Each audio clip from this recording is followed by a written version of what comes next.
अस्सलाम वालेकुम, आप देख रहे हैं ANY न्यूज़ नेटवर्क। मैं हूं मोहम्मद एहसन।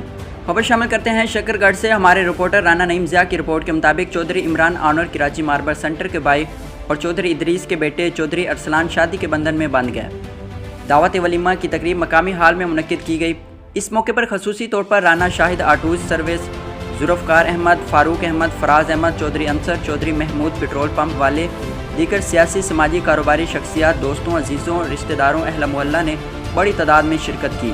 आखिर में चौधरी इमरान अहमद और चौधरी अदनान ने आने वाले तमाम मेहमानों का शुक्रिया अदा किया।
रेफ्रिजरेटर की कूलिंग इतनी ही नाजुक है तो switch to PEL with Insta Cool, Pakistan fastest cooling refrigerator.